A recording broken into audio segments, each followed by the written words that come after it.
মুহাম্মাদুর রাসূলুল্লাহ বলছি, আমার মনে পড়ে গেছে আমি পড়লে আমার নবী বাহির হয়ে আসতেন, নবী নামাজ পড়াইতেন, আমি বিলাল ইকামত দিতাম। যেহেতু এই মুহূর্তে আল্লাহর নবী দুনিয়াতে নাই, রওজা শরীফে চলে গেছে, আযান দিতে পারবো না, ব্যথা সহ্য করতে পারবো না। ভাইয়ের আমার, বন্ধুর আমার, এই ছিল সাহাবায়ে কেরামের মহব্বত, সাহাবায়ে কেরামের প্রেম ছিল এই পর্যন্ত। রাসূলের দিক দিয়ে আবু বকর সিদ্দিক রাদিয়াল্লাহু তাআলা আনহু রাসূলের ইন্তেকালের পরে এমন হয়ে গেছে, সাদা কোনো জিনিসের মধ্যে যদি শ্বাস ছাড়তেন কালো হয়ে যাইতো। হযরত ওমর বলেন, আবু বকরের সারা কলিজা পুড়ে গিয়েছিল নবীর বিরহ ব্যথায়। কোন কাপড়ে যদি শ্বাস ছাড়তেন কালো হয়ে যেত। দুয়ায় যেমন ভাবে কাপড় কালো হয়, আবু বকরের শ্বাসের কারণে কালো হইয়া যাইত। এই জন্য ভাইয়ের আমার, বন্ধুর আমার, আল্লাহর নবীর এবং রাসূলের সাহাবায়ে কেরামদের মধ্যে কেমন মহব্বত ছিল। মান ইয়াহদিহিল্লাহু ফালা মুদিল্লা লাহু ওয়া মান ইউদ্লিলহু ফালা হাদিয়া লাহু। ونشهد أن لا إله إلا الله وحده لا شريك له، ونشهد أن سيدنا وسندنا وحبيبنا وطبيبنا ومرشدنا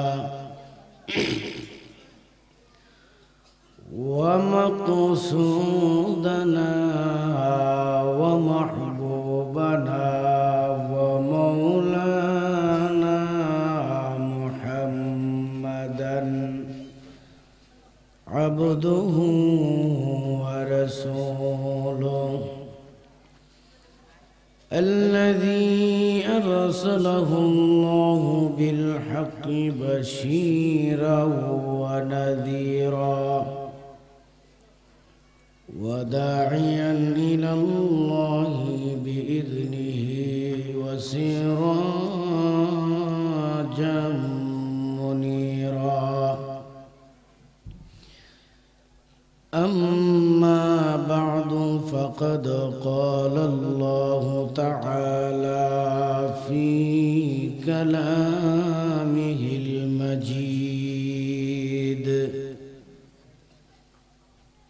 وفي فرقانه الحميد: أعوذ بالله من الشيطان الرجيم. بسم الله الرحمن الرحيم. محمد رسول الله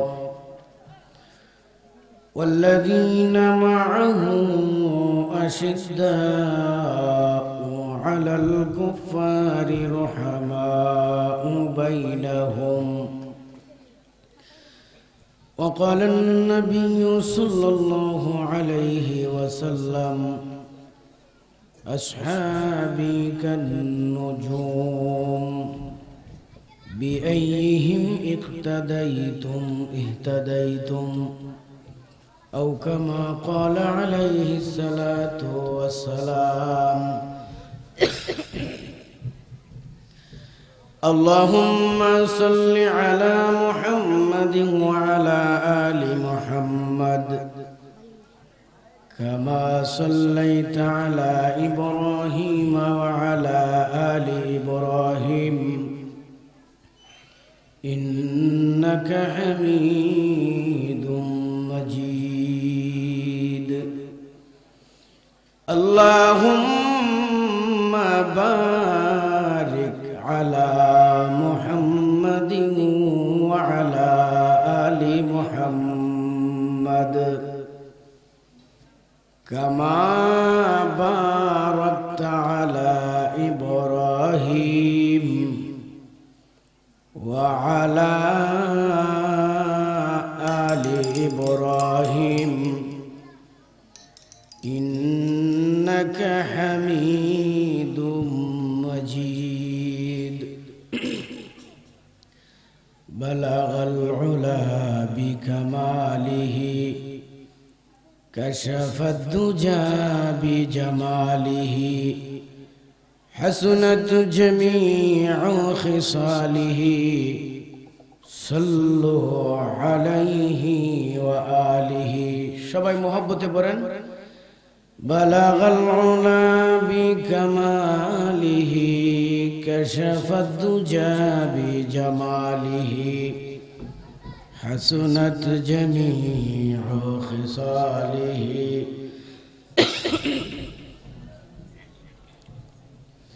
बेजाए रब हमारे दुरूद और सलाम बरगज़ीदा नबी पर अपने मुदम हजारों दुरूद हजारों सलाम बरूह नबी ता बरूज़े क़ियाम बलागल उला बिकमालिही कशफ़त दुजा बिजमालिही हसनत जमीउ ख़िसालिही सल्लो अलैहि व आलिहि ला इलाहा इल्लल्लाह ला इलाहा माशअल्लाह ला इलाहा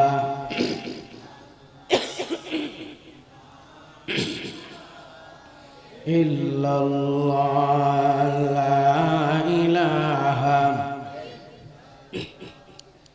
ला इलाहा हयातेर मालिक जय अल्लाह मौतेर मालिक সেই আল্লাহ লা ইলাহা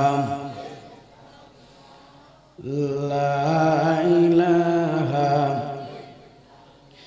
আসিয়া বলে আল্লাহ আল্লাহ ফেরাউন দিল কত জ্বালা আসিয়া বলেন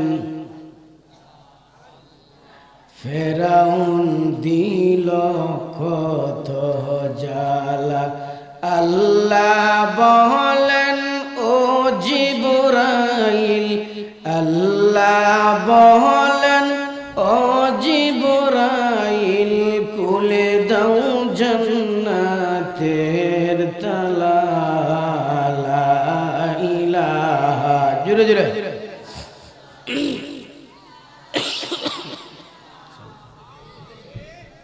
सालो सीनी सरा इलाहा इल्लल्लाह ला इलाहा इल्लल्लाह मुहम्मदुर रसूलुल्लाह सल्लल्लाहु अलैहि वसल्लम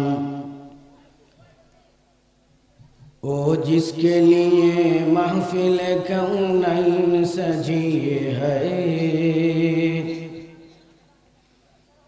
फिर दो सौ बारी जिसके वसीले से बनी है ओ जिसके लिए महफिल कौनैन सजी है फिर दो सौ बारी जिसके वसीले से बनी है ओ हाशिमी मक्की मदनी उल अरबी है ओ हाशिमी मक्की मदनी उल अरबी है ओ मेरा नबी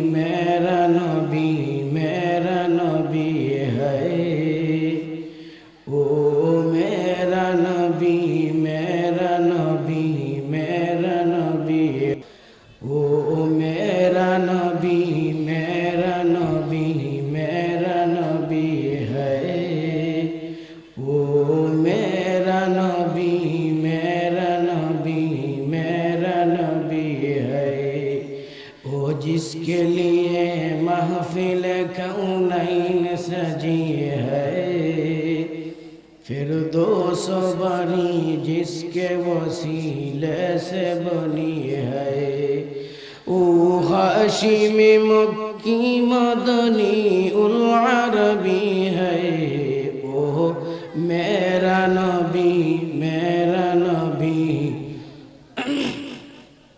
है ओ मेरा नबी मेरा नबी मेरा नबी है अहमद है मोहम्मद है वही खत्म रसूल है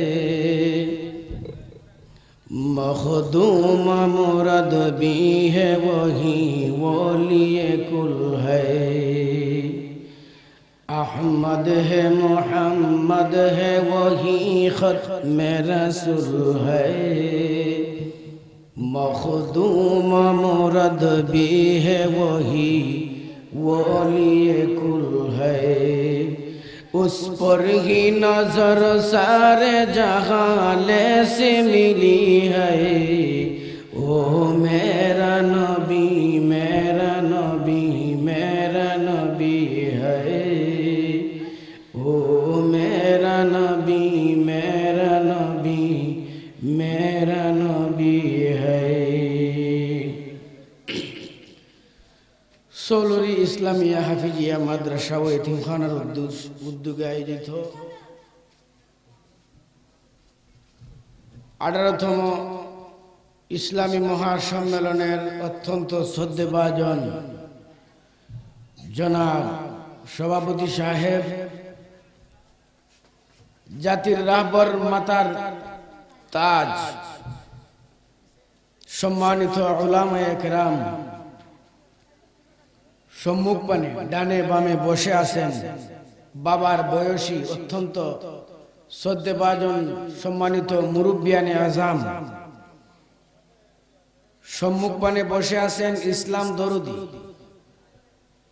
কলিজার টুকরা সম্মানিত যুবক ভাই এবং বন্ধুগণ পর্দার অন্তরালের অত্যন্ত শ্রদ্ধেয় আবেদা খালেসা মহিয়সী মা ও বোনেরা আমরা মহান আল্লাহর দরবারে সর্বপ্রথম শুকরিয়া আদায় করি যেই মহান আল্লাহ তাআলা আজকের এই মোবারক জান্নাতি বরকতি মাহফিলে আপনি আমাদেরকে শারীরিকভাবে সুস্থ রাখেন যেই মহান আল্লাহ তাআলা আজকের এই মাহফিলে আসার তৌফিক দিয়েছেন সেই জন্য একটু শুকরিয়া আদায় করার দরকার আছে না প্রাণ উজাড় করে অন্তরের অন্তঃস্থল থেকে মাওলাকে রাজি এবং খুশি করার নিয়তে সবাই পড়ি আলহামদুলিল্লাহ আলহামদুলিল্লাহ বললে আল্লাহ খুশি হয় না বেজার হয় লাভ আমরা না আল্লাহ সারা পৃথিবীর সমস্ত মানুষ যদি নামাজ না পড়ে রোজাও না রাখে সবাই যদি সুদ খায় ঘুষ খায় আল্লাহর কোনো অসুবিধা আছে অসুবিধা কার সুবিধা হইলে কার সুবিধাও আমরা অসুবিধা হইল আমরা দুরূদ পড়লে আমরা লাভ না নবীর লাভ জুড়ে কোন আমরা লাভ না কেমন লাভ আল্লাহ বানাই দিছে নবীরে বানাইছে একবার যদি দুরূদ পড়ো তোমার 10টা গুনাহ মাফ হয়ে যাবে 10টা দরজা বুলন্দ করে দেওয়া হবে কিয়ামতের দিন জান্নাতের ফয়সালা তোমাকে করে দেওয়া হবে লাভ আমাদের ঠিক না এই জন্য গভীরভাবে মাওলাকে রাজি এবং খুশি করার জন্য আবার পড়ি আলহামদুলিল্লাহ আল্লাহ বলেন লা ইন শাকারতুম লা আযীদান্নাকুম আমি আল্লাহর দেওয়া নিয়ামত পাইয়া যদি তোমরা নিয়ামতের শুকরিয়া আদায় করো আমি আল্লাহ তোমাদেরকে নিয়ামত আরো বাড়াইয়া দেব বনি ইসরাইলের এক লোক সম্পত্তির কোনো অভাব নাই প্রচুর সম্পত্তি যেই দিকে যায় সেদিকে তার লাভ মাঠ ভরা গরু মাঠ ভরা ছাগল মাঠ ভরা উট, মাঠ ভরা খাদ্যশস্য, কোনো অভাব নাই। মুসা আলাইহিস সালাম রে গিয়া বলল যে ও নবী মুসা পয়গম্বর, আপনি আল্লাহর কাছে একটু দোয়া করেন, আমার সম্পদ কম তো। সুবহানাল্লাহ বলবেন না? আমরা সম্পদ কমার জন্য দোয়া করি না বাড়ার জন্য করি? মুসা নবী আমার জন্য একটু দোয়া করেন, আমার সম্পদ কম তো। মুসা আলাইহিস সালাম লোকটাকে দেখে বড় আশ্চর্য হলেন যে মানুষ চায় সম্পদ বাড়ানোর জন্য আর লোকটা চায় সম্পদ কমানোর জন্য। মুসা আলাইহিস সালাম বললেন দোয়া করতে হবে না, একটা আমল তোমারে শিখাই দেই। উল্টো একটা আমল। বলি কি বলেন? তাড়াতাড়ি বলি তুমি মাওলার শুকরিয়া আদায় করিও না, শুকরিয়া যেটা বন্ধ করে দিও। দেখবে এক সপ্তাহের ভিতরে তুমি মধ্যবিত্ত অথবা এর নিম্ন শ্রেণীর গরিব হয়ে যাবে, সম্পদ থাকবে না। এই লোকটা বলল হুজুর ইডা ছাড়া অন্য কোনো ওষুধ আছে নাকি? আমি আমার জিন্দেগিতে আল্লাহর শুকরিয়া আদায় বন্ধ করতে পারবো না, শুকরিয়া আদায় করতে হবে আমাকে। মুসা আলাইহিস সালামের যুগে আরেকটা লোক, মুসা আলাইহিস সালাম যাইতেছেন আল্লাহর সঙ্গে কথা বলবেন, এমন সময় রাস্তার মধ্যে একটা লোক পড়ে আছে, হাত একদম গুড়া পর্যন্ত নাই, পা একদম কোমর পর্যন্ত নাই, শুধু মাথাটা আর পেটটা আছে। এরকম একটা লোক যদি হয় দেখতে কিরকম হবে? গাছের টুম চিনেন না? গাছের টুমের মতো, শুধু কথা বলতে পারে আর হামাগুড়ি গুড় দিয়া চলতে পারে। মুসা আলাইহিস সালামকে জিজ্ঞাসা করলেন, হে নবী মুসা পয়গম্বর আপনি কোথায় যাচ্ছেন? বলে আল্লাহর সঙ্গে কথা বলবো। বলে আমার পক্ষ থেকে আল্লাহকে একটা প্রশ্ন, আপনার মাধ্যমে আমার পক্ষ থেকে আল্লাহর কাছে একটা প্রশ্ন আপনি করতে হবে। কি? বলে আপনি আল্লাহকে জিজ্ঞাসা করবেন, হাত গুড়া পর্যন্ত নাই, পা নাই, গোড় দিয়া চলতে হয়, পেট এবং ফিডের খাল নাই, মরুভূমির মধ্যে পড়ে থাকতে হয়, কেউ খাওয়াইলে খায় আর না হয় উপবাস থাকতে হয়। আল্লাহরে জিজ্ঞাসা করবেন আমার মতো এরকম একটা লোক আল্লাহ কেন সৃষ্টি করছে, আমারে দিয়ে আল্লাহর উদ্দেশ্যটা কি? জিজ্ঞাসা করবেন আল্লাহকে। নবী মুসা আলাইহিস সালাম গেলেন, আল্লাহ তাআলার সঙ্গে কথাবার্তা বলার পর বলতেছেন, প্রভু তোমার এক বান্দা হাত একদম নাই, পা কোমর পর্যন্ত নাই, গাছের টুমের মতো, প্রশ্ন করছে তুমি তারে কেন সৃষ্টি করছো? আল্লাহ তাআলা বলেন, মুসা রে আমি আল্লাহ জাহান্নাম বানাইছি, জান্নাত বানাইছি। জাহান্নাম বানানোর পর জাহান্নামের অসংখ্য কোটি কোটি ছিদ্র ছিল, পথ, সবগুলা ছিদ্র বন্ধ করে দিয়েছি, একটা ছিদ্র বাকি আছে, ওই ছিদ্রটা আমি ওই লোকটারে দিয়ে বন্ধ করব।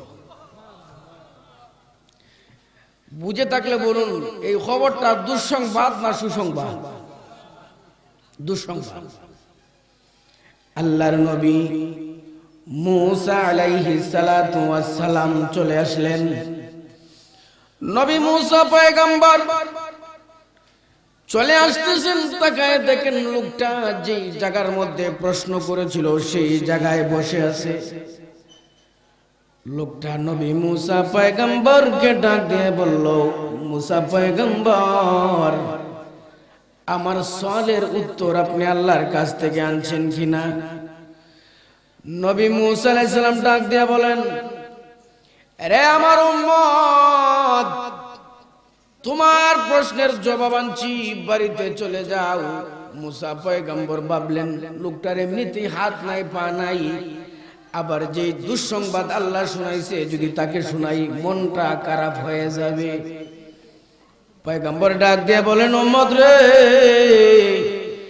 বাড়িতে চলে যাও, উত্তর খোঁজার চেষ্টা করিও না। এবার লোকটা বলেন, না যতক্ষণ পর্যন্ত আমার উত্তর না দিবেন রাস্তা থেকে বাড়িতে আমার যাওয়া সম্ভব না।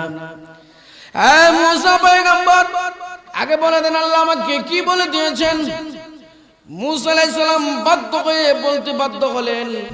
মুসা আলাইহিস সালাম ডাক দিয়ে বললেন, তাহলে শোনো, আল্লাহ রাব্বুল আলামিন জাহান্নাম সৃষ্টি করার পর জাহান্নামের কোটি কোটি ছিদ্র ছিল। আরে আমার উম্মত জাহান্নামের সমস্ত ছিদ্র আল্লাহ রাব্বুল আলামিন বন্ধ করে দিয়েছেন। একটা ছিদ্র বাকি আছে, ওই ছিদ্রটা আল্লাহ তোমাকে দিয়া বন্ধ করবেন। লোকটা সাথে সাথে চিৎকার দিয়া বলল আলহামদুলিল্লাহ, চিৎকার দিয়ে আলহামদুলিল্লাহ। মুসা আলাইহিস সালাম আশ্চর্য হয়ে গেছে, যে এত বড় দুঃসংবাদ তারা শুনাইলাম, আবার চিৎকার দিয়ে আলহামদুলিল্লাহ বলল। আলহামদুলিল্লাহ তো খুশি হইয়া মানুষ করে, ঠিক না? যেমন আপনার একটা ছেলের ঘরে নাতি হইছে, আপনি আজমিরি বাজারে ফোন দিয়া বল হইছে যে আপনার ছেলের নাতি হইছে, খুশি হইবেন না বেজার হইবেন? খুশি হয়ে কি করবেন? আলহামদুলিল্লাহ। খুশির সংবাদে আলহামদুলিল্লাহ বলে, দুঃসংবাদ শুনে আলহামদুলিল্লাহ পড়ল। মুসা আলাইহিস সালামের আবেগটা আরো বেড়ে গেছে। মুসা আলাইহিস সালাম বলতেছেন, রে ভাই, এত বড় দুঃসংবাদ আল্লাহ দিল আর তুমি আলহামদুলিল্লাহ পড়লে, ব্যাপারটা কি? ভাইয়ের আমার, ওই লোকটা ডাক দিয়া বলতেছেন, হে মুসা পয়গম্বর, দুনিয়ার মানুষের কাছে আমার কোনো মর্যাদা নাই, দাম নাই। রাস্তায় পড়ে থাকি, হামাগুড়ি দিয়ে চলি, কোন মানুষ যদি আমার মুখে খাবার উঠাইয়া দেয়, খাবার খায় আর না হয় উপবাস থাকতে হয়। আমার মতো একটা নাদান আসমানের নিচে জমিনের উপর নাই, আমার মতো অসম্মানী কোন লোক নাই।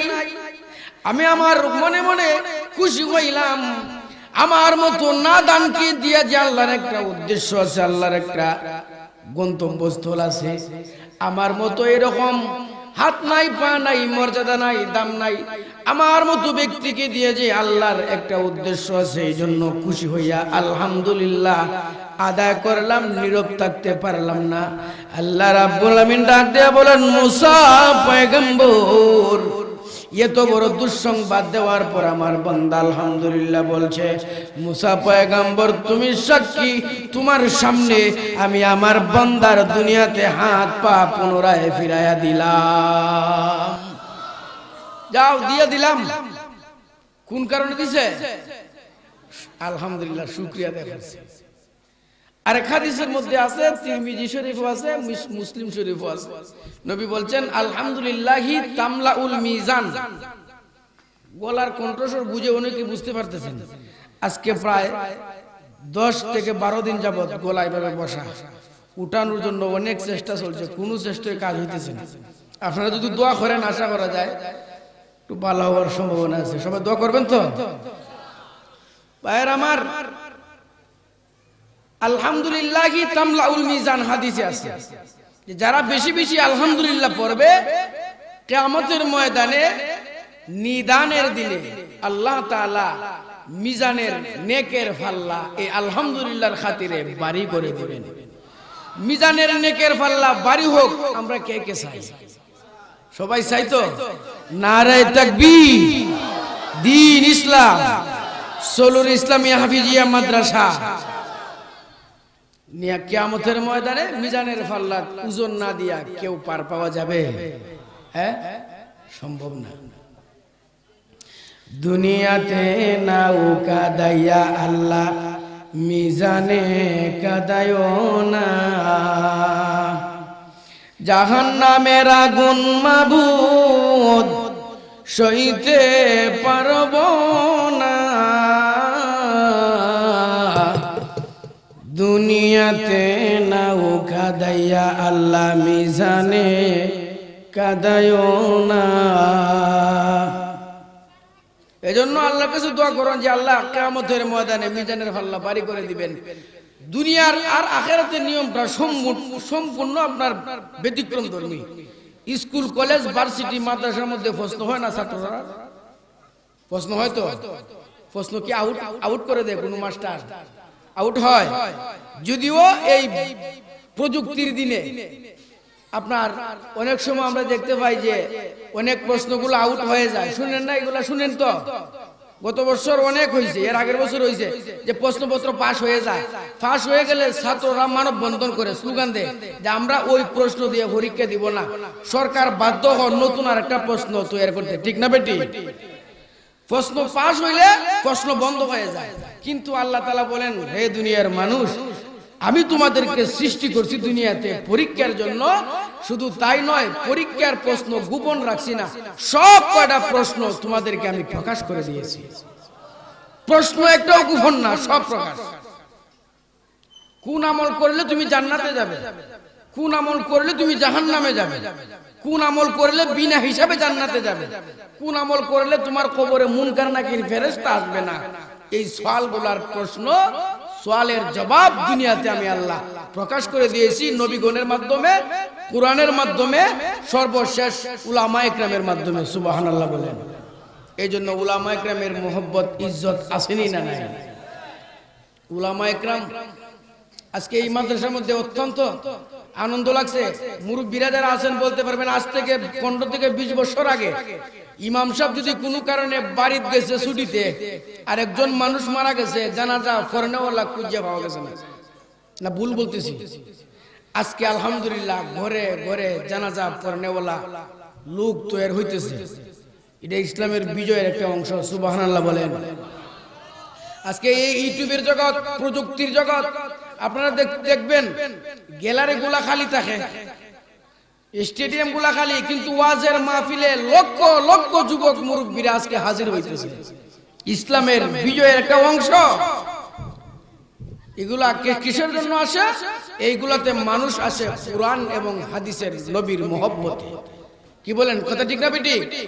আমি ব্যক্তি, আজকের যে আপনার প্রধান অতিথি সোহাইব আহমদ আশরাফি, আন্তর্জাতিক খ্যাতি সম্পন্ন বক্তা, এই আজমিরগঞ্জে আজকে প্রধান, ওনার প্রথম উনি আসবেন, আর কেউ আনতে পারেন নাই। আপনারা সৌলুরিবাসী তথা এই কয় নম্বর ইউনিয়ন, 4 নম্বর কাকালসা ইউনিয়ন বাসী আপনারা ধন্য। সর্বপ্রথম আপনাদের ইউনিয়নে এই বক্তা আসতেছে। সারাটা বাংলাদেশ প্রোগ্রাম নেওয়ার জন্য মানুষ পাগল পারা। একটা প্রোগ্রামের ডেট দিছে, উনি আসবেন। ওই ব্যক্তির কোনো কেরামতি নাই, আমি ব্যক্তির কোনো কেরামতি নাই। কেরামত আপনারা যেখানে আসছেন কুরআন এবং হাদিস রাসূলের মহব্বতে আসছেন, ঠিক না বেটি? কুরআন এবং হাদিসের রাসূলের মহব্বত যদি অন্তরে থাকে, তাহলে হবে কি? হযরত সৌবান রাদিয়াল্লাহু তাআলা আনহু নবীর একজন সাহাবী, আল্লাহর নবীর সাহাবী হযরত সৌবান ডাক দিয়া বলেন, ইয়া রাসূলুল্লাহ, ইয়া হাবিবাল্লাহ, ওগো নবীজি, এই দুনিয়ার জিন্দেগিতে আপনাকে যদি একটা সেকেন্ড না দেখি ভালো লাগে না? নবী গো, ঘরে গেলে ভালো লাগে না, তাড়াতাড়ি একটা দূর দিয়ে আপনার দরবারে চলে আসি। ওগো নবীজি, ভিতরটা পেরেশানি হয়ে যায়, কোন সময় আপনার নুরানি চেহারা দেখব, ভিতরটা শান্তি করব। ওগো নবীজি, এই দুনিয়াতে কিছু সময় আপনাকে না দেখলে ভিতরের পেরেশানি বেড়ে যায়। কিয়ামতের ময়দানে বাবা আদম নবীর উম্মত থেকে আমাদের উম্মত পর্যন্ত কোটি কোটি মানুষের ভিড়ে আপনি থাকবেন। ওগো নবীজি, আপনাকে কেমন করে আমরা পাবো? আপনাকে যদি না পাই, ওই জান্নাতে গিয়েও আমাদের লাভ নাই। সুবহানাল্লাহ বলেন।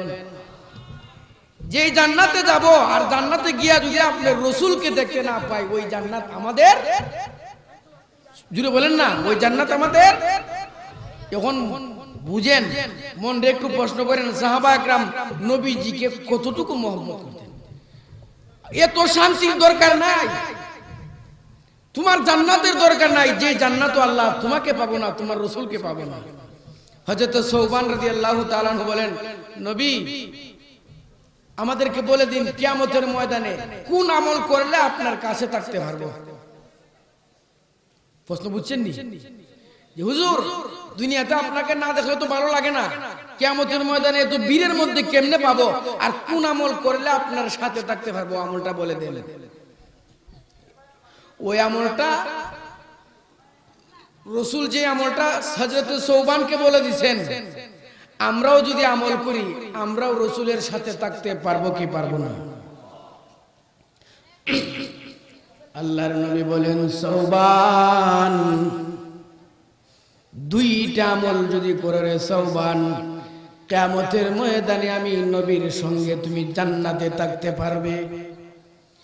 আরে সৌবান, তোমার ভিতরে দুইটা গুণ যদি থাকে, ওই দুই গুণের খাতিরে আল্লাহ তোমাকে আমার সাথে জান্নাতে দিবেন।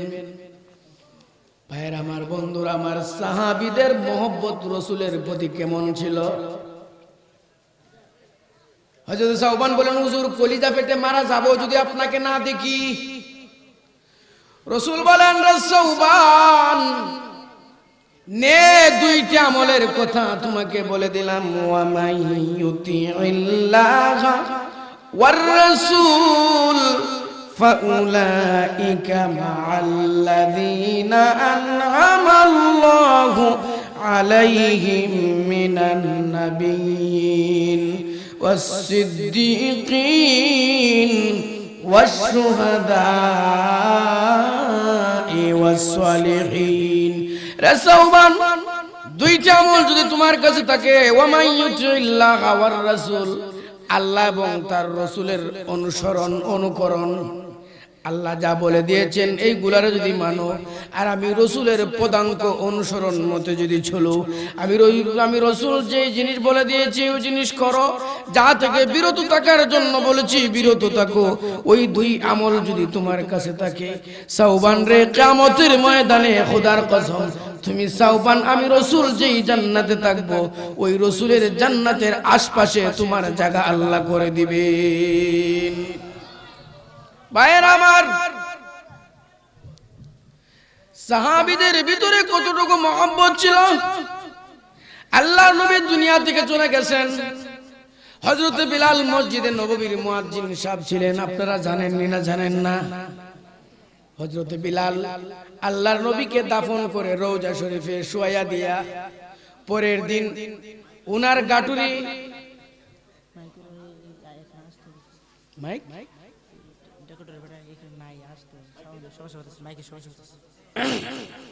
ডেকোরেটরের লোক আছে? হ্যাঁ, ঠিক আছে। হযরত বিলাল রাদিয়াল্লাহু তাআলা আনহু পরের দিন উনার গাটুরি বিছনা বলে কাঁধে বহন করে কাঁধে, আর বলে, যেই মদিনায় রাসূল নাই ওই মদিনায় আমি বিলালও থাকতে পারবো না। জুরে কন্যা সুবহানাল্লাহ। হযরত বিলাল কাঁদে, হযরত বিলাল রাদিয়াল্লাহু তাআলা আনহু কাঁদে আর দৌড়ে বলে, যেই মদিনায় রাসূল নাই ওই মদিনায় আমি বিলাল একটা সেকেন্ডের জন্য থাকতে পারবো না। ভাইয়ের আমার, বন্ধুরা আমার, একদিন দুই দিন নয়, একাধারে 3 মাস চলে গেছে। হযরত বিলাল দামেস্কে চলে গেছেন, দামেস্কে কাঁদেন, মুখের মধ্যে নবীর মায়ায় লইয়া দামেস্কে চলে গেছেন। বলেন, যেই মদিনায় রাসূল নাই আমি সহ্য করতে পারবো না। আল্লাহর নবী 3 মাস পরে, কয় মাস পরে? 3 মাস পরে বিলালের কাছে চলে গেলেন স্বপ্নে যুগে। বিলালকে ডাক দিয়ে বলেন, বিলাল, মদিনার মক্কার কত মানুষ আমাকে সালাম দেয়, আমি রাসূল স্বয়ং আমার নিজের কানে তাদের সালাম শুনি এবং জবাব দেই। বিলাল রে, আজকে 1 মাস 2 মাস 3 মাস হয়ে গেছে, তুমি বিলালের কণ্ঠে একটা সালাম কেন শুনি না? ওরে বিলাল বলো, আমি নবী কি তোমার কাছে অপরাধ করেছি? বিলাল ঘুমের মধ্যে ডাক দেয়া বলেন, নবী গো, যেই রাসূল মদিনাতে নাই ওই মদিনা আমি বিলাল থাকতে পারবো না, এই জন্য নবী চলে আসছিলাম। আল্লাহর নবী বলেন, বিলাল আর দেরি নাই, ঘুম থেকে উঠে সকালবেলা সোজা বিছানা লইয়া তুমি আমার রওজার সামনে আইসা একটা সালাম দিবাই। তুমি বিলালের সালামের জবাব আমি রাসূল আমার পবিত্র মুখ দিয়া উত্তর দিব। পরের দিন গাটুরি লইয়া আবার পাগলের বেশে মদিনায় ছুটছে। ভাইয়ের আমার, মদিনা যখন আসছে, ওই সময় আপনার প্রধান, রাষ্ট্রের প্রধান কে জানেন? কে জানেন? হযরত আবু বকর সিদ্দিক রাদিয়াল্লাহু তাআলা আনহু রাষ্ট্রপ্রধান, আর প্রধান বিচারপতির দায়িত্বে ছিলেন তখনকার হযরতে উমর রাদিয়াল্লাহু তাআলা আনহু। যেই মুহূর্তে দেখলেন যে হযরত বিলাল মদিনার উপত্যকা বর্ডার দিয়ে ঢুকতেছে, মানুষের ভিতরে কান্নার রুল পড়ে গেছে। সুবহানাল্লাহ। ছোট ছোট বাচ্চারা বিলালকে গিয়া ঘির দিয়ে ধরছে, বিলাল তুমি আসছো মদিনায়, ছোট ছোট বাচ্চাদের কি মহব্বত ছিল, সুবহানাল্লাহ বলেন, সুবহানাল্লাহ বলেন। এরে বিলাল, বিলালের হাত ধরে কেউ, বিলালের পা ধরে কেউ, বিলালের গাড়ে উঠে ডাক দিয়ে বলেন, বিলাল রে, ও বিলাল, তুমি যখন আজান দিতে আমার নবী, বিশ্ব নবী ওই কামরা থেকে বাহির হইয়া মসজিদে নববীর মধ্যে নামাজ পড়াইতেন। ওরে বিলাল, আজান দে, মনে হয় তুমি আজান দিলে আমার নবী আবার ওই ঘর থেকে পুনরায় বাহির হয়ে আসবে। আরে বিলাল, আজকে 3 মাস হয়ে গেছে মসজিদে কে জানি আজান দে, আমার নবী আজান দেওয়ার পর ঘর থেকে বাহির হয় না। নবী মনে হয় আমাদের সঙ্গে আমরা মনে হয় কষ্ট দিয়েছি, তুমি একটা আজান দেও, আজান দিলে মনে হয় নবী ঘর থেকে বাহির হবেন। আল্লাহর নবীর সাহাবী, পাগল সাহাবী, আশিকে রাসূল সাহাবী ডাক দিয়ে বলেন, মদিনার শিশুরা চলে যাও, চলে যাও, আমার অতীতের কষ্টরা পুনরায় আমার কলিজায় আনার চেষ্টা করিও না, আমার পিছু তোমরা ছেড়ে দাও। শিশুরা রে, আমি তোমাদের জন্য বিস্কুট আনি নাই, চকলেট আনি নাই। এবার মদিনার শিশুরা ডাক দিয়া বলেন, এ সাইয়্যিদুনা বিলাল, আমরা তোমার পিছনে করি বিস্কুটের জন্য নাই, চকলেটের জন্য না, একবার আজান দিবে আর আমার নবী, বিশ্ব নবী দরবার থেকে বাহির হয়ে ইমামতি করবে। আমার বন্ধুরা, আমার বিলাল বলেন, সব করতে পারবো, আমি আমার কণ্ঠ দিয়া নবীর মসজিদে পুনরায় আজান দিতে পারবো না।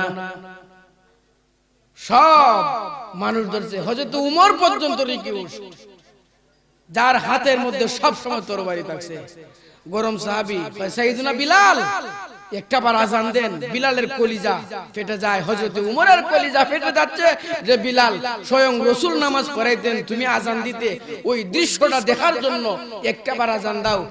বিলাল বলেন, উমর, অযথা রিকোয়েস্ট আমার কাছে করিও না, আজান দিতে পারবো না। হযরত উমর বুদ্ধিমান সাহাবী, অথচ সুবহানাল্লাহ, ইসলাম গ্রহণ করার পূর্বে শামাইলে তিরমিজি শরীফ একখান কিতাব আছে, ওই কিতাবের মধ্যে কার গঠন কি রকম উল্লেখ আছে। এখানের মধ্যে আছে, হযরত উমর রাদিয়াল্লাহু তাআলা আনহু একটু লম্বা সাহাবী ছিলেন। কি সাহাবী ছিলেন? ইসলাম গ্রহণ করার পূর্বে মাঠের মধ্যে ছাগল রাখাইতেন, উট রাখালি করতেন। উট রাখালি করতেন, মরুভূমির গরম, যে গেছেন সে বুঝবেন, নিচে বালু, উপরে সূর্যের তাপ, বালু গরম হয়ে যায়, তাপমাত্রা 66 ডিগ্রি চলে যায়, অনেক সময় ফাতার মধ্যে আগুন জ্বলে যায়, গাড়ির চাকা পুড়ে যায়। মরুভূমি এলাকা, ওই রোদ্দু থেকে বাঁচার জন্য উটের পিছনে বসে থাকতেন। উট তো শান্তিপ্রিয় প্রাণী, উটের পিছনে বসে থাকতেন, আর উট লেদাইতো, ওই লেদা হযরত উমরের শরীরের মধ্যে লাগতো। সন্ধ্যার সময়, এই সময় তো ইসলাম প্রকাশ পাইছে না, লম্বা মানুষ, হযরত উমর খাত্তাবের ছেলে, মাথার মধ্যে গোবরের, উটের গোবর বলতে বাড়িতে যাইতেন, বাবা জিজ্ঞেস করতেন, কিরে উমর, এই সন্তান, তোমার মাথার মধ্যে এই আপনার উটের লেদা কেন? আব্বা, মরুভূমির রৌদ্র থেকে বাঁচার জন্য উটের পিছনে বসে থাকি। করে একটা সন্তান জন্ম দিলাম, শুধু লম্বাই হইলে এই জিনিসটা তোমার ভিতরে নাই, উট যখন লেদায় ওই সময় মাথাটা সরাই দিলে তুই হয়। এই জ্ঞানটাটুকু হযরত উমরের ছিল না। একদিন খলিফাতুল মুসলিমিন হওয়ার পর সাথীদেরকে বলতেছেন, সাথীরা চলো এদিকে যাই। যাচ্ছেন হাসি খুশি, হঠাৎ করে এমন কান্না শুরু করছেন হযরত উমর, সাথের সাহাবীরা জায়গায়, হে খলিফাতুল মুসলিমিন, এত সময় আপনি হাসলেন, আমাদেরকে হাসাইলেন, নিজে হাসলেন, এখন হঠাৎ করে কান্নার কারণ কি? হযরত উমর ডাক দিয়ে বলেন, হে সাহাবীরা, এই যে বিশাল বড় মাঠটা দেখতেছো, এই মাঠের মধ্যে আমি উট রাখালি করতাম। রে সাহাবীরা, আমি একটা উটের রাখাল ছিলাম, সামান্য জ্ঞান বুধ আমার মাথায় ছিল না, উট আমার মাথার মধ্যে লেদাইতো, আমি উমর মাথাটা সরাইতাম না রোদ্দে থেকে বাঁচার জন্য। আমার মতো একটা রাখাল, আমার মতো একটা নাদানকে আল্লাহ ধরে ওর দো জাহানের খেলাফতের রাষ্ট্রের মালিক বানিয়ে দিয়েছেন। আমার ওই কথা স্মরণ হয়ে গেছে, আমার চোখের পানি আর সামলাইতে পারলাম না। মনে আসেনি হযরত ওমর বলেন, বিলাল আমি তোমার সন্তানকে গালি দিয়েছি গোলামের ঘরে গোলামের গোলাম। ওমর রে, তুমি কি আমার রাসূলের গোলাম নও? সুবহানাল্লাহ বলেন। রে ওমর, বিশ্বনবী রাহমাতুল লিল আলামিন আমার নানা জানের গোলাম কি তুমি নও? ওমর কয়, হ্যাঁ আমি গোলাম, রাসূলের গোলাম। রাসূলের গোলাম যদি হয়ে থাকো, তোমার গোলাম আব্দুল্লাহ ইবনে ওমর তোমার সন্তান। কথার মধ্যে কোনো সামান্য বেশ কম নাই। এবার হযরত ওমর ডাক দিয়ে বলেন, রে হুসাইন, এত বড় জ্ঞান আল্লাহ তোমাকে দান করেছেন, আমি শুনলাম, খুশি হলাম, কিন্তু আরো খুশি হব তুমি যে আমাকে গোলামের গোলাম বলেছো, ওই কথাটা যদি একটা কাগজের টুকরায় লিখে দাও তাহলে আমি বিশ্বাস করব তুমি ওই কথা বলেছো। হযরত হুসাইন লিখে দিলেন, হ্যাঁ আমি বলেছি, আগেও বলেছি, এখনো বলবো, সামনেও বলবো, তুমি রাসূলের গোলামের গোলাম, এতে কোনো সন্দেহ নাই। হযরত ওমর ডাক দিয়া বলেন, আব্দুল্লাহ রে, এ আমার সন্তান আব্দুল্লাহ, আমি যখন মারা যাব, জানাজার নামাজটা যখন পড়ানো হবে, আমার লাশের ভিতরে, কাফনের ভিতরে ওই হুসাইনের লেখা কাগজের টুকরাটা একটু ঢুকাইয়া দিবে। কিয়ামতের ময়দানে আমি আল্লাহ কি বলবো, আল্লাহ তোমার নবীর সম্মানিত নাতি হুসাইন আমাকে সার্টিফিকেট দিয়েছে গোলামের গোলাম, আমি তোমার রাসূলের গোলাম। ওই সবে গোলামের যদি আল্লাহ তোমার রাসূল যদি এত বড় সম্মানী হয়, তোমার গোলামও সম্মানী, ওই গোলামের খাতিরে আমি যে রাসূলের গোলাম হতে পেরেছি, ওই খাতিরে আমাকে তুমি মাফ করিয়া জান্নাত দিয়ে দাও। হযরত ওমর বললেন, আজান কেমনে দিতে হয় মনে আসেনি কথা? আজান কেমনে দিতে হয় তোমাকে দেখায় দিব। আজান কেমনে দিবে? ভাইয়ের আমার, বন্ধুরা আমার, হাসান এবং হুসাইন দুইজনে বাবু, কয়রা দুইজনের কথা কোন লোক ফালাইয়া পারে না। সুবহানাল্লাহ বলেন। মক্কা এবং মদিনার এমন কোন সাহাবী নাই যে উনাদের কথা ফালানোর সাহস আছে, মায়া এবং মহব্বতে। কারণ কি?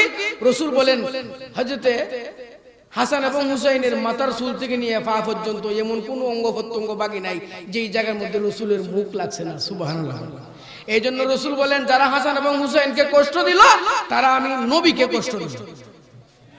হযরতে হাসান এবং হুসাইন দুজনরে হযরত ওমর ঠিক করলেন যে, ওমর আমরা সবাই বলতেছি আজান দেয় না, ছোট ছোট বাচ্চারা বলে আজান দেয় না, তোমরা দুজনকে দুই হাতের মধ্যে ধরবে, আর যতক্ষণ আজান না দিবে ততক্ষণ পর্যন্ত হাত ছাড়বে না।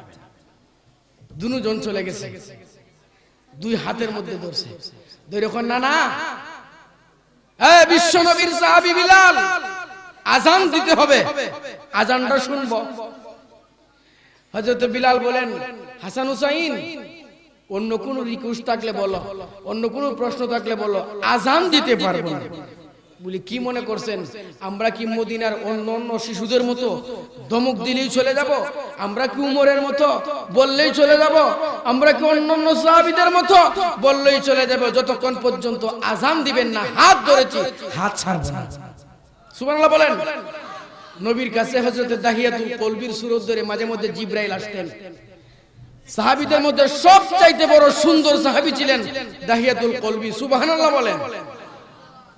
এত সুন্দর সাহাবী মক্কায় ছিল না, মদিনায় ছিল না। কোন মানুষ যদি দাহিয়াতুল কলবির সেরা দেখছে, ওই যে তাকাইছে, চোখ আর সরাইছে না। সুবহানাল্লাহ। রাসূল বলেন, দাহিয়াতুল কলবির সুরত ধরে মাঝে মধ্যে জিবরাইল আসতেন। একদিন দাহিয়াতুল কলবির সুরত ধরে জিবরাইল রাসূলের কাছে আসছে, আর হাসান হুসাইন রাসূলের দরবারে গেছে। হাসান হুসাইন ভাবছে না যে জিবরাইল, যে এরা তো মনে করছে যে সাহাবী দাহিয়াতুল কলবি। দাহিয়াতুল কলবি মনে করে দুইজন দুই সাইডে গিয়া ধরছে, না না বলে ডাক দিছে, না না যান, যে সুন্দর পোশাক লাগাইছেন। সুবহানাল্লাহ বলেন না। এই যে সুন্দর পোশাক কি ফেরেশতারা লাগায় না সাহাবীরা লাগায়? দবদবা সাদা। কয় না না, যে সুন্দর পোশাক লাগাইছেন, বালুর আঙ্কারও নাই। আছে না এরকম, কয় না যে বালু থাকবে দূরের কথা, পোশাকটা বালুর আঙ্কার পরিমাণ নাই। দুইরা কয় দুনু ফকটের মধ্যে হাত দিছে পাঞ্জাবির। বুঝে থাকলে বলুন, সাহাবীর ফকটে হাত দিছে না জিবরাইলের ফকটে হাত দিছে? তারা তো মনে করতেছে সাহাবী দাহিয়াতুল কলবি, দুই ফকটের মধ্যে হাত দেখে কোনো ফকট টেকা নাই, কোনো খাইবারও কিছু নেই, চকলেটও নেই। ফেরেশতারা টাকা পয়সার প্রয়োজন আছে? ফেরেশতারা টাকা পয়সার প্রয়োজন নাই, খাওয়ানোর প্রয়োজন নাই। কিছু কিছু ফেরেশতা আছে কিয়ামত পর্যন্ত সেজদার মধ্যে আছে, কিছু কিছু ফেরেশতা আছে কিয়ামত পর্যন্ত রুকুর মধ্যে আছে, কিছু কিছু ফেরেশতা আছে কিয়ামত পর্যন্ত সুবহানাল্লাহ সুবহানাল্লাহ পড়বে। এমত অবস্থা সিংহা ফু দিবে। ফেরেশতারা টাকা পয়সার প্রয়োজন নাই, বাজারের প্রয়োজন নাই, সুতরাং সিগারেট খানা, বিড়ি খানা, উক্কা খানা এদের টাকা থাকারও কি দরকার আছে? হাত দিয়া বলে হাসান এবং হুসাইন, নানা গো, অন্যদিন আমাদের কাছে আসলে আঙ্গুর আনতেন, আপেল আনতেন, চকলেট আনতেন। হযরত হাসান এবং হুসাইন আল্লাহর নবী, বিশ্ব নবীকে ডাক দিয়ে বলেন, ওগো নানা জান, আমাদের আপনার সাহাবী দাহিয়াতুল কলবি গরিব হয়ে গেছে, নবী গো তাকায় দেখেন না তার দুটা পকেট কালি। সুবহানাল্লাহ বলতেন না? রসুল মুস্কি মুস্কি আছে, রসুল কিছু বলে না। রসুল কয় দেখি জিবরাইলের সাথে তাদের আচরণটা কেমন হয়। দেখেন না আপনার দাহিয়াতুল কলবি কত বড় কৃপণ, আপনার দরবারে আসছে, সে জানে আমরা হাসান হুসাইন দুই ভাই আছি, এরপরে ও পকেটটা খাইলে নিয়ে আইছে। নানা গো, আপনি দাহিয়াতুল কলবিকে একটু বলে দেন কিভাবে যাতে আর কোনোদিন না আসে। বাড়িতে গিয়ে বলবেন সুবহানাল্লাহ, পকেটে ভরি তো। আর কেউ কেউ মনে আছে যে একলা একলা সুবহানাল্লাহ কয়ে লাভ নাই, বাড়িতে গিয়ে বরুলিয়া দুইজন একসাথে করবে, এরকমও আছে। তাদের মানে এরা স্বামী স্ত্রীর মহব্বতটা খুব বেশি। আরো বাড়ার তৌফিক দাও সকলে বলেন সুবহানাল্লাহ। ভাইয়ের আমার বলতেছে, না না, আপনি দাহিয়াতুল কলবিকে বলে দেন এইভাবে যাতে আর কোনোদিন না আসে, পকেটটা ভর্তি করে যেতে আমাদের জন্য চকলেট আঙ্গুর নিয়ে আসে। আল্লাহ রাব্বুল আমিন দাহিয়াতুল কলবি না, জিবরাইলকে বলতেছেন, জিবরাইল, আমি তো তোমারে শুরু করে বানাই নাই। সুবহানাল্লাহ কোন? আরে ভাই, ওয়াজ করলে ওয়াজের কোনো শেষ নাই। একদিন মসজিদে নববীর মধ্যে জিবরাইল গেছে, হঠাৎ করে রসুলের ভিতরে একটা আবেগ জাগছে যে রসুলে হযরত জিবরাইলে আপন সুরতে দেখবার লাগে। নবী ডাক দেয়া কয়, জিবরাইল, মসজিদে নববীর ভিতরে আসছো, তোমার আসল সুরতে একটু দেখতে চাই রে জিবরাইল। দোয়া করেন গলার মধ্যে আল্লাহ বরকত দেব। ও জিবরাইল, তোমার আসল সুরতটা, নমুনাটা আমাকে একটু দেখাও। আল্লাহর নবী ডাক দেয়া বলেন, নবী, আর জিবরাইল ডাক দেয়া বলেন, নবী গো, এই ছোট মসজিদে নববীর ভিতরে আমি জিবরাইল প্রকাশ হতে পারবো না। যেরকম সুবহানাল্লাহ, ইয়া রাসূলুল্লাহ, ইয়া হাবিবাল্লাহ, এই মসজিদে নববীর ভিতরে পারবো না আমার আসল সুরত দেখাইতে। ওগো নবীজি, দেখতে যদি হয় কষ্ট করেন একটু মদিনার মাঠে যাই। মদিনার মাঠে চলে গেলেন, এবার আসল সুরত ধরলেন। আল্লাহ রাব্বুল আমিন হযরত জিবরাইলকে নূরের 600 পাখা দিছে। 600 পাখা এইভাবে যদি সম্প্রসারণ করে দক্ষিণ থেকে একবারে উত্তর পর্যন্ত সবগুলা দখল হয়ে যায়, আসমানের গোড়া পর্যন্ত পাকা চলে যায়।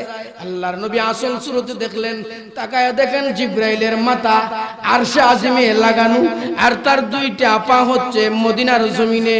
আল্লাহর নবী ডাকতে বলেন, জিবরাইল, এত বড় অবয়ব দিয়ে আল্লাহ তোমাকে বানাইছেন, এত বড় প্রাণী তুমি, আল্লাহ তোমাকে সারাটা পৃথিবী প্রদক্ষিণ করার ক্ষমতা দেয়, তুমি সেকেন্ডের ভিতরে পৃথিবীটা ঘুরাইতে পারো। জিবরাইল রে, এত বড় ক্ষমতা আল্লাহ দিয়েছে। জিবরাইল কয়, না ইয়া রাসূলুল্লাহ, এই ক্ষমতা আমার একটুও নাই। ওগো নবীজি, আমি একটা বর যদি দেখি এই পৃথিবীর সামান্য থেকে কিনারা থেকে আরেকটা পৃথিবীর কিনারায় আসমানের ঘুরায় যেতে সেকেন্ডের সময় লাগে না। ওগো নবীজি, এরপরেও আপনারা দুই পায়ের মানুষ, আপনার উম্মত মাত্র 3.5 হাত বডির একটা মানুষ। ইয়া রাসূলুল্লাহ, ইয়া হাবিবাল্লাহ, দুই পায়ে মানুষ পিলপিল করে হাঁটে, কয় পায়ে?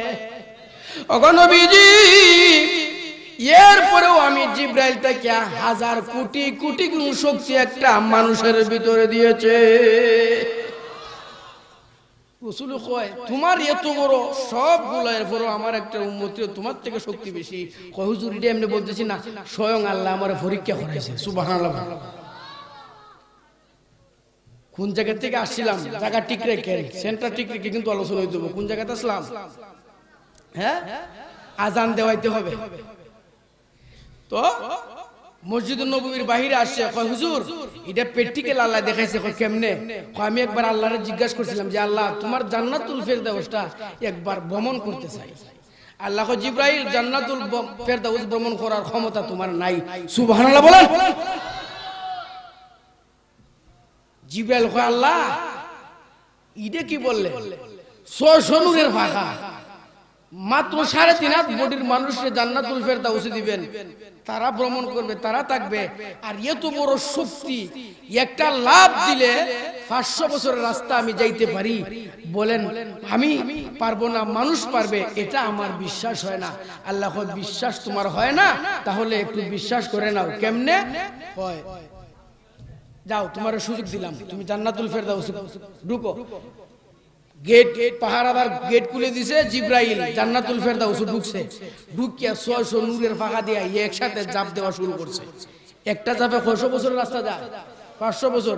এইভাবে উনি 300 বছর চলছে। কয়শো বছর? 300 বছর চললে দেখে কোনো উপায় নাই, সামনে একটা দ্বীপ দেখা যায়। কি দ্বীপ কারে কয়? সাগরের মধ্যখানে যে একটা বালুর স্তূপ থাকে এটাকে বলা হয় দ্বীপ। দ্বীপের মধ্যে বইছে, বইয়া কয় 300 বছর উঠলাম, সামনে কত আছে, পিছু কতটুকু আছে, ডাইনে তো গেলাম না, বায়ও গেলাম না, আল্লাহ তুমি জানো। তখন আল্লাহকে বলতেছে আল্লাহ 300 বছর উঠছি, একটা দ্বীপ পাইছি, দ্বীপের মধ্যে বইছি, আল্লাহ দয়া করে বলো আর কতটুকু জায়গা সামনে আছে। আল্লাহ কয় জিবরাইল কতটুকু জায়গার সামনে আইছো? কয় চতুর্দিকে পানি দেখতেছি। কয় আল্লাহ পানি দেখতেছি, পানির কোনো অভাব নাই। সাগর, সাগরের ব্যবস্থা আল্লাহ জান্নাতে রাখছেনি। কি বলবো, ফেস লাগিয়ে জায়গা কোথায়? আল্লাহ তাআলা তো দুনিয়াতে আপনি আমাদেরকে দুধ দিবেন, দুধের এই কি বলে স্যাম্পল দিবেন, পানি দিবেন, পানির স্যাম্পল দিবেন, মধু দিবেন, মধুর স্যাম্পল দিবেন। দেখছেন না দোকানদারের মধ্যে চাল যখন বিক্রি করে টেবিলের সামনে এখানে দিলা এই 2 লাখের ভিতরে বেচবার লাগি না স্যাম্পল। আল্লাহ কয় দুধ স্যাম্পল দিলাম, এই গরুর দুধ তুমি খাও, এর চাইতে কোটি কোটি গুণ বেশি প্রিয় এবং মিষ্ট হবে জান্নাতের দুধ। এই দুধ দুনিয়ার জমিনে আমি আল্লাহ স্যাম্পল দিছি, আখিরাতে গেলে গাই দহন করতে হবে না, আমি আল্লাহ তোমাকে দুধের একটা নহর তোমার নামে লিপিবদ্ধ করে দিব। জিবরাইল বলে আল্লাহ বলে দে এ জিবরাইল কতটুকু জায়গা আইছো? পানি দেখতেছো? আল্লাহ দেখতেছি। কই ওই পানির মধ্যে যদি তোমার দুনুটা টুট ভিজাও, কথা বুঝেননি আমার, পানির মধ্যে যদি দুনুটা টুট ভিজাও কি পরিমাণ পানি তোমার টুটে লাগবে আর কি পরিমাণ পানি সাগরে থাকবে। হযরত জিবরাইল কয় ইয়া রাসূল আল্লাহ, এই সাগরের মধ্যে আমার টুট ভিজাইলে সব পানি লাগিয়ে থাকবো, তা সামান্য পানি লাগবো। আল্লাহ রাব্বুল আলামিন বলেন জিবরাইল যেই পরিমাণ পানি টুটের মধ্যে লাগছে ওই পরিমাণ জায়গা তুমি গেট থেকে এই পর্যন্ত আইছো, আর যেই পরিমাণ পানি সাগরে রয়ে গেছে এতটুকু পরিমাণ জায়গা জান্নাতুল ফেরদাউসের সামনে রয়ে গেছে। ফিসেরা কইতা ওয়াজ আরো শুনছি, জান্নাতুল ফেরদাউসে কয়েকবার গেছি, সুবহানাল্লাহ কেমন লাগতো না? কয়বার গেছেন জান্নাতুল ফেরদাউসে? কয়বার গেছেন? 2 একবার গিয়েছো তো সুবহানাল্লাহ আওয়াজে মনে হয় যে কয়েকবার গিয়েছো। ভাইয়ের আমার, জিবরাইল আলাইহিস সালাতু ওয়াস সালাম কয় আল্লাহ আমার আর যাইতে হবে না, আমার এখন বাড়িবার সুযোগ দিন। বাইরে হয় আমার এখন জানতে হবে আমি এত বড় বডির অধিকারী, এত বড় শক্তিশালী আল্লাহ বানাইছে, মাত্র 3.5 হাত বডির মানুষ এত বড় জান্নাতুল ফেরদাউসটা কেমনে ঘুরাইবো, এক মাথা থেকে আরেক মাথা কেমনে যাইবো, আমার একটু বুঝতে হবে। আল্লাহ বুঝতে যদি হয় পরীক্ষা করো, যাও মসজিদ নববীর কাছে যাও, আগামী কালকে ফজরের আজানের সাথে সাথে তুমি মসজিদ নববীতে যাইবে, গিয়া দেখবে কোন লোকটা সর্বপ্রথম মসজিদে প্রবেশ করে এবং দেখবে কোন লোকটা একদম সর্বশেষ মসজিদ থেকে বাহির হয়। জিবরাইল আলাইহিস সালাম বললেন আল্লাহ এরপরে কি করব? ওই বলেন যে লোকটা প্রথম প্রবেশ করবে এবং লাস্টে বাহির হবে ওই লোকটারে তোমার যা মনে করে প্রশ্ন করিও। জিবরাইল আলাইহিস সালাম আসলেন, আইসা অপেক্ষমান যে কোন লোকটা ঢুকে। হঠাৎ করে জিবরাইল দূর থেকে তাকায় দেখে আবু বকর তো জিবরাইল চিনে না, জিবরাইল আবু বকর চিনেনি। দেখতেছেন সর্বপ্রথম হযরত জিবরাইল জুতা সোজা করে উনি মসজিদে প্রবেশ করতেছে বিলালের আজানের পর। জিবরাইল ভিতরে ভিতরে শান্তি যে এই লোকটা সর্বপ্রথম ঢুকছে, এখন দেখতে হবে কোন লোকটা একদম লাস্টে বাইরে। নামাজ শেষ, সব বাহির হয়ে গেছে, হযরত জিবরাইল তাকায় দেখেন যেই লোকটা সর্বপ্রথম প্রবেশ করছিল ওই লোকটাই আবার বাহির হইতেছে। সুবহানাল্লাহ। জিব্রাইলের বুঝতে বাকি রইল না, ওই লোকটাই তার মুখ্য উদ্দেশ্য। জিব্রাইল মানুষের সুরত ধরে হযরত আবু বকর সিদ্দিকের সামনে গেছে, গিয়া বলতেছেন আপনার নাম কি? আবু বকর। বলি জি।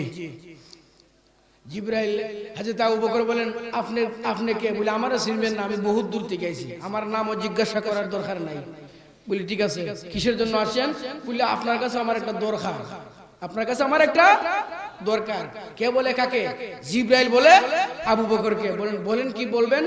হযরত জিব্রাইল বলতেছেন আমার এই মুহূর্তে, খুব মনোযোগ দিয়ে শুনেন, এই মুহূর্তে আমার খুব বিশেষ প্রয়োজন, আপনার কাছে আমার জানতে ইচ্ছা করতেছে এই মুহূর্তে জিব্রাইল কোথায় আছে, আমাকে একটু বলে দেন। দুই তিন জন সুবহানাল্লাহ। হ্যাঁ আবু বকর, এই মুহূর্তে জিব্রাইল কোথায় আছে আমাকে একটু বলে দেন।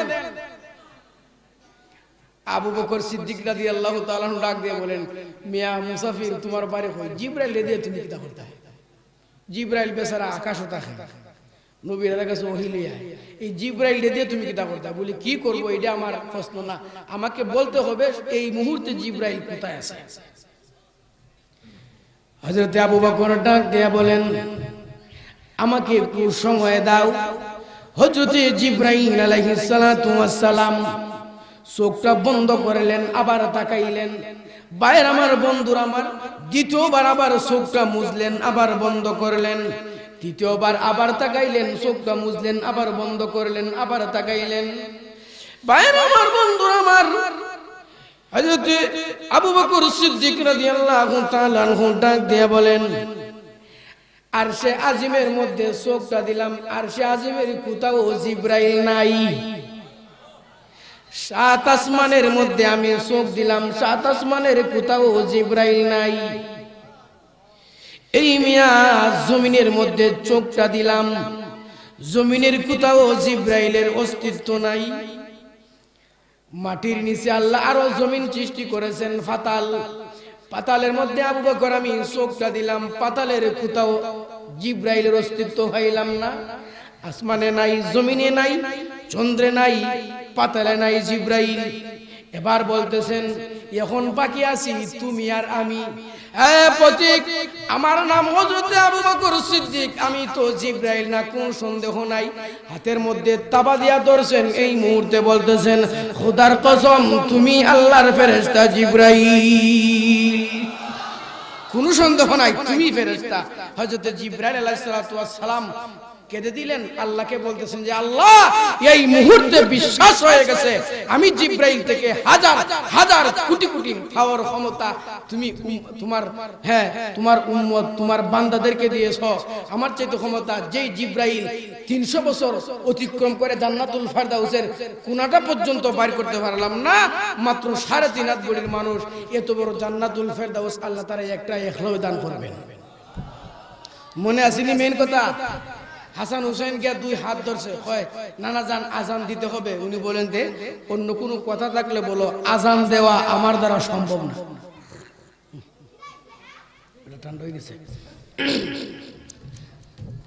হাসান হুসেন ডাক দিয়ে বলেন নানা গো,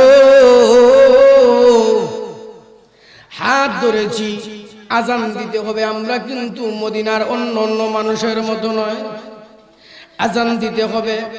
ভাইরা আমার, বন্ধুরা আমার, হযরত বিলাল তাকায় দেখলেন হাসান হুসাইনকে কোনোভাবেই বিরত করা যায় না। হাসান হুসাইন মরে যাবে, জান দিবে, এরপর হাত ছাড়বে না, আজান দিতে হবে। হাসান এবং হুসাইন দুজনকে লইয়া আগে যেই জায়গার মধ্যে আজান দিতেন ওই জায়গায় চলে গেছে। সুবহানাল্লাহ বলেন। হযরত বেলাল গাটুরিটা নিচে রাইখা আজান দেওয়ার জন্য দাঁড়াইলেন। আল্লাহু আকবার, আল্লাহু আকবার, আল্লাহু আকবার, আল্লাহু আকবার। আশহাদু আল্লা ইলাহা ইল্লাল্লাহ, আশহাদু আল্লা ইলাহা ইল্লাল্লাহ, আশহাদু আন্না মুহাম্মাদার রাসূলুল্লাহ বলে হযরত বিলাল ডাইনে ছিলেন, হুসাইন বামে ছিলেন হাসান। হযরত বিলাল আশহাদু আন্না মুহাম্মাদার রাসূলুল্লাহ যেই পরিমাণ পড়েছেন আর ঠিক থাকতে পারে নাই, বেহুশ হয়ে জমিনে পড়ে গেছেন, গোড়াগড়ি শুরু করে দিয়েছেন। কয়েক একজন সাহাবী মাথার মধ্যে পানি দিয়া হযরত বেলালকে উঠে আনলেন, ডাক দিয়ে বলেন, বিলাল এই মুহূর্তে তুমি অচেতন হয়ে গেলা, বেহুশ হয়ে গেলা। হযরত বেলাল ডাক দিয়ে বলেন, সাহাবীরা তোমরা জানো না আমার কলিজা পুড়ে গেছে রাসূলের ইন্তেকালে। আমি যদি এখন শ্বাস ছাড়ি আমার শ্বাসের মধ্যে ফুরা ফুরা গন্ধ আসে। আমার নবী যেই জমিনে নাই, আমার রাসূল যেই জমিনে নাই, ওই জমিনের মধ্যে আমি আযান কেমন করে দেই? সাহাবীরা রে, যেই মুহূর্তে আশহাদু আন্না মুহাম্মাদার রাসূলুল্লাহ বলছি, আমার মনে পড়ে গেছে আমি পড়লে আমার নবী বাহির হয়ে আসতেন, নবী নামাজ পড়াইতেন, আমি বিলাল ইকামত দিতাম। যেহেতু এই মুহূর্তে আল্লাহর নবী দুনিয়াতে নাই, রওজা শরীফে চলে গেছে, আযান দিতে পারবো না, বেতা সহ্য করতে পারবো না। ভাইয়ের আমার, বন্ধুর আমার, এই ছিল সাহাবায়ে কেরামের মহব্বত, সাহাবায়ে কেরামের প্রেম ছিল এই পর্যন্ত রাসূলের দিক দিয়ে। আবু বকর সিদ্দিক রাদিয়াল্লাহু তাআলা আনহু রাসূলের ইন্তেকালের পরে এমন হয়ে গেছে, সাদা কোনো জিনিসের মধ্যে যদি শ্বাস ছাড়তেন কালো হয়ে যাইতো। হযরত ওমর বলেন, আবু বকরের সারা কলিজা পুড়ে গিয়েছিল নবীর বিরহ বেতায়। কোন কাপড়ে যদি শ্বাস ছাড়তেন কালো হয়ে যেত। দুয়ায় যেমন ভাবে কাপড় কালো হয়, আবু বকরের শ্বাসের কারণে কালো হইয়া যাইত। এই জন্য ভাইয়ের আমার, বন্ধুরা আমার, আল্লাহর নবীর এবং রাসূলের সাহাবায়ে কেরামদের মধ্যে কেমন মহব্বত ছিল। আল্লাহ বলেন, মুহাম্মাদুর রাসূলুল্লাহ ওয়াল্লাযীনা মাআহু আশিদ্দাউ আলাল কুফার। মুহাম্মদ সাল্লাল্লাহু আলাইহি ওয়াসাল্লাম আল্লাহর রাসূল এবং তার যে সাথীরা আল্লাহ তাআলা বানাইছেন। ভাইয়ের আমার, একজন সাথী আরেকজন সাথীর দিয়া কেমন মহব্বত, এমন মহব্বত ছিল সাহাবায়ে কেরামের মধ্যে,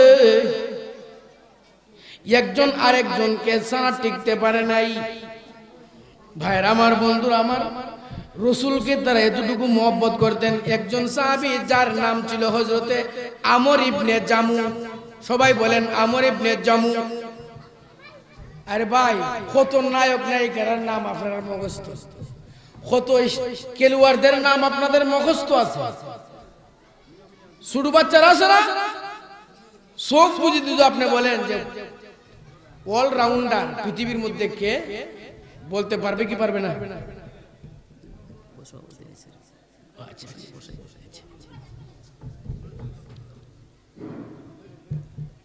সম্মানিত উপস্থিতি, আপনারা হুজুরের কাছ থেকে যতটুকু আলোচনা শুনতেছিলেন, তো আপনাদেরকে একটু মিনিট ডিসটার্ব করব। আমাদের আজকের সভাপতিত্ব করিবেন বাজি বাংলার রাজপুত্র হিসেবে পরিচিত মুক্তিযোদ্ধার কমান্ডার রাজনীতিগণ, অত্যন্ত শ্রদ্ধাভাজন এবং বয়োজ্যেষ্ঠ মুরব্বী জনাব ফজলুর রহমান চৌধুরী সাহেব সভাপতির আসন গ্রহণ করেছেন। আমরা সভা কমিটির পক্ষ থেকে ওনাকে সুসাধুবাদ এবং সম্ভাষণ জ্ঞাপন করছি।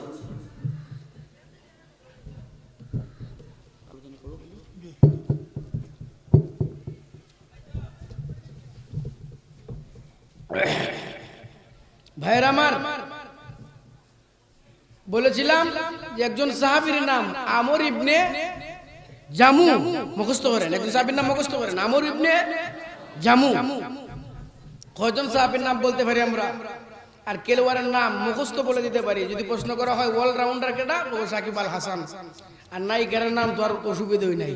সাহাবীদের নাম যদি মহব্বত রাখতে পারেন, সাহাবীদের ভালোবাসা যদি অন্তরে থাকে, সাহাবীর সঙ্গে জান্নাতে যাইতে পারবেন। একজন সাহাবী, তার নাম কি? আমর ইবনে জামু। একটা ফাও মাজুর, মানে আমরা বাংলা ভাষায় যাকে বলি, গ্রাম্য ভাষায় ল্যাংরা, এরকম মাজুর। যদি কেউ দেখেন কষ্ট পায় না, এরকম এটা ল্যাংরা এবং ভালো দেওয়ার মালিককে আমর ইবনে জামু। উনি ল্যাংরা সাহাবী, মাজুর, ডান পাওটা একদম নাই। উহুদের যুদ্ধ চলতেছে, আমর ইবনে জামু উনি জিহাদের ময়দানে যাইবেন কেমনে, কি বলেন? পাও একটা নাই, উনি যুদ্ধ করবেন। যুদ্ধ করার আগে তুনারে শেষ করে দিব কাফেররা, দিব না? তোর বাড়ি দূরে তো কারণই লাগবো, কারো বাড়ি তুনার শক্তি নাই। রাসূল বলছেন, তোমার জিহাদের ময়দানে যাইতে হবে না, যুদ্ধের ময়দানে যাইতে হবে না, তুমি মদিনায় থাকো। ভাইয়ের আমার, বন্ধুরা আমার, হঠাৎ করে হযরতে বিলাল আজান দিলেন। আজান নয়, মদিনার গলিতে গলিতে বলতেছেন হাইয়া আলাল জিহাদ। এ মদিনার সাহাবীরা কে কোথায় আছো? আমার নবী, বিশ্ব নবী উহুদের ময়দানে বড় বিপর্যয়ে পড়ে গেছেন। এমন অবস্থা হয়ে গেছে, কাফেররা সবাই মিলে সাহাবীদেরকে ব্যারিকেড করে দিয়েছেন। সাহাবীরা বাঁচার কোনো উপায় নাই। আল্লাহর নবীকে রক্ত রঞ্জিত করে দিয়েছে। বিলাল ডাক দিয়ে বলতেছেন, নাসিরে রাসূল, রাসূলের মহব্বতকারী এমন কোন সাহাবী আসেনি, আর মদিনায় থাকা যাবে না। যার ঘরে যা আছে, যার হাতে যা আছে, এই মুহূর্তে বিশ্ব নবী রাহমাতুল লিল আলামিন যুদ্ধের ময়দানে বড় বিপর্যস্ত হয়ে গেছে। যুদ্ধের ময়দানে চলে যাও। ভাইয়ের আমার, বন্ধুরা আমার, হযরত আমর ইবনে জামু রাদিয়াল্লাহু তাআলা আনহু ল্যাংড়া সাহাবী ছিলেন। স্ত্রীকে ডাক দিয়ে বলেন, স্ত্রী গো,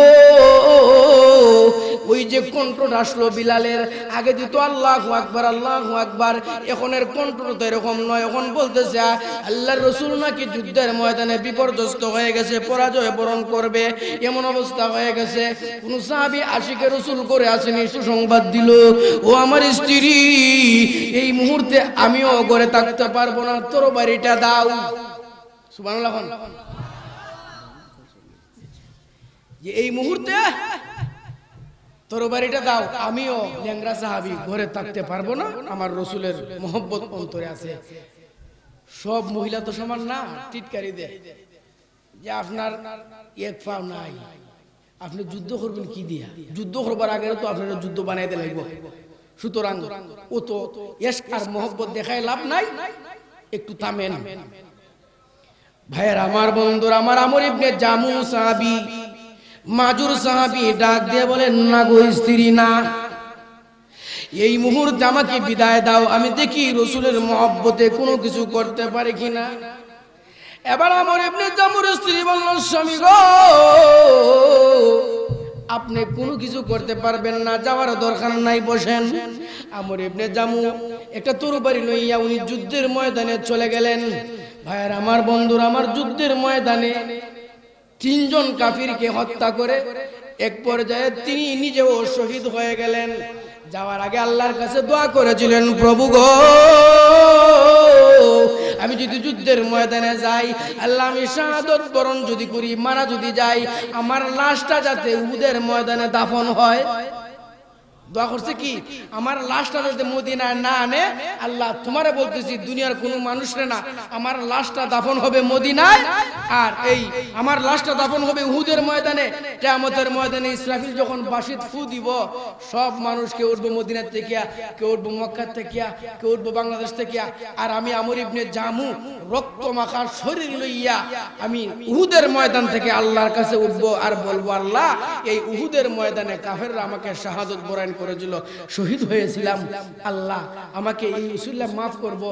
ওগো আল্লাহ, তোমার কাছে দোয়া করতেছি, আমার লাশটা যাতে উহুদের ময়দানে দাফন হয়। যুদ্ধ শেষ, 70 জন সাহাবী শাহাদত বরণ করছে। হযরত আবু তালহার শরীরে 80 থেকে 99টা জখম, হযরত আবু দুজানা রাদিয়াল্লাহু তাআলা আনহুর শরীরে 101টা জখম, কথা বলতে পারে না, সারা শরীর রক্ত রঞ্জিত।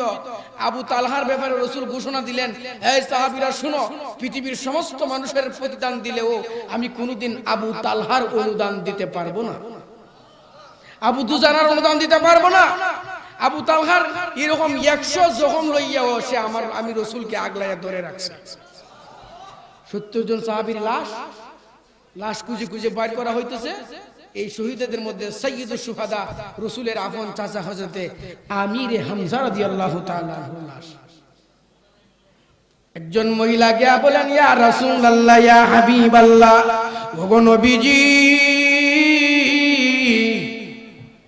আমার স্বামী মাজুর ছিল, অসুস্থ, ল্যাংড়া সাহাবী, আমার স্বামী আপনার বিপর্যস্তর কথা শুনে ঘরে থাকতে পারে নাই, তরবারি লইয়া যুদ্ধের ময়দানে চলে আসছিল। আমার স্বামীকে একটু বাহির করে দেন, আমার স্বামী জীবিত না মৃত একটু জানতে চাই। আল্লাহর রাসূল কয়েকজন সাহাবীকে পাঠাইলেন, দেখো তো আমর ইবনে জামু জীবিত আসেনি।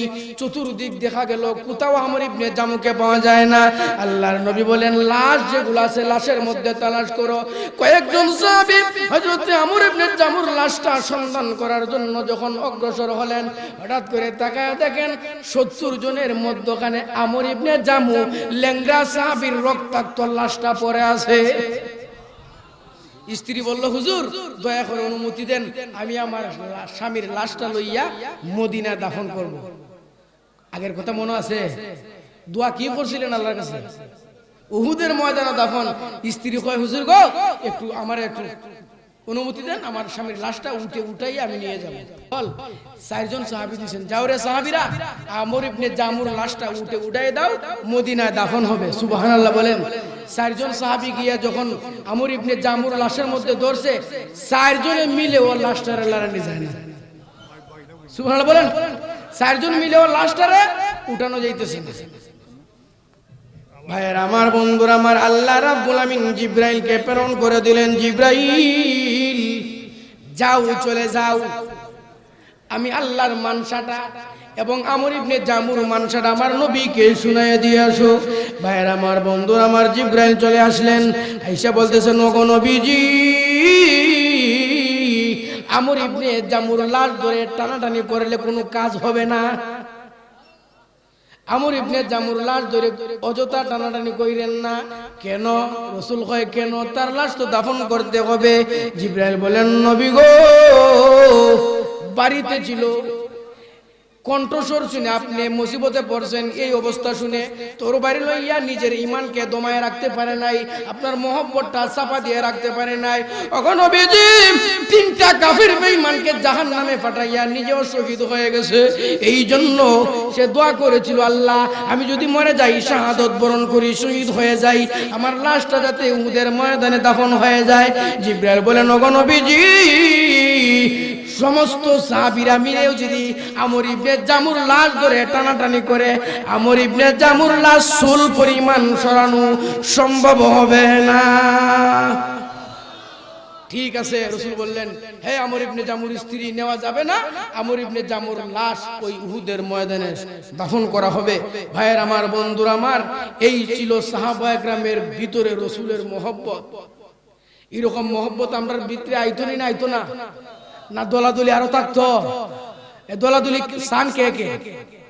দোলাদুলির দরকার নাই। আমরা হলাম সবাই মুসলমান, এর চেয়ে আর কোনো কথা আছে? কুরআনও এক, হাদিসও এক, নবীও। এরপরে কেন মতানৈক্য থাকবে? কেন সুন্নি, কেন ওয়াহাবি থাকবে? এই সমস্ত মতবিরোধ কেন থাকবে? আমরা সবাই এক সামিয়ানার নিচে, এক প্যান্ডেলের নিচে কাজ করতে চাই, কুরআন হাদিসের খেদমত করতে চাই। আপনারা সবাই রাজি আছেন? রাজি আছেন?